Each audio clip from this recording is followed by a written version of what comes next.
Akkamiin ta'ee jetti? Akkaan hin tahiniin qabaa miti. Tole mee maaltu si mudate? Gandaa namni du'ee beeyta.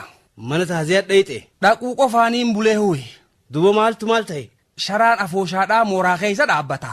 Kadhiiraati moo kadhalaati? Sharaan tokkuma hoggumaallee hamma galgalaa wal boharsaadhaa turaniituma booddee dhiirti gam tokkoon dhalaan gama kaaniin rafnaa beeyte. Afooshaan gariin akkasee.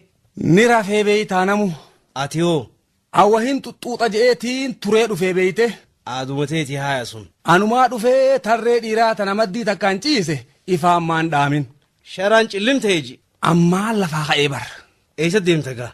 Gama tarree taanii haa. Si magan. Suutuma je'eetiin jilbaan lafarra dhaqee qaqqabachuu seenee bar. Baasuma qabdee. Cinaacha galeetiin qal'adheetti dhiibadhee bar. Jidduu seenuudhaafee. Tarra qal'oodhaa takka fuula deebi'eetiin seenee bar. Isaan hin dhaga'anii se'a. Wallee damma hin arrifatte isii suuqannooyitee hagooggatu garraaniin sodaadhee taanitti garagalee bar. Taasisuu baasanitti niin furdoo jettee arbuma ciisu godhe. Jaartiin?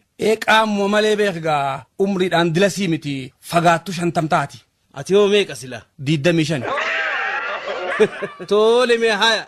Hoggaan harkarra kaayadhu maanaan ammatiin isiiniis. Achi booda hoo? Achi booda gaa maal gaafatta? Baasuma Saniifuu niin beeka jettee.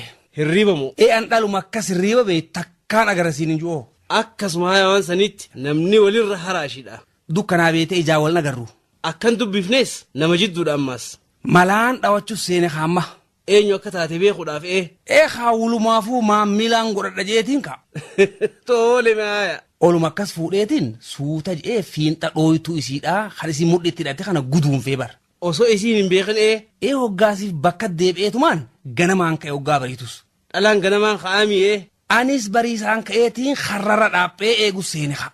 Tagalayaatu hunda Osumaan tayaatu hunda ijaan gaggeessuuti takka duubaan dhuftee bulteenaan jettee na bira kuttee bar. Siihuu beeyti wallee. Hoggaan laalu fiinxi dhooytuu isiidhaa guduunfaadha kunoo. Ati hoo beeyte? Beekuu akkamsa ijumatiyyaan amanuu dadhabee huyi. Maaliif?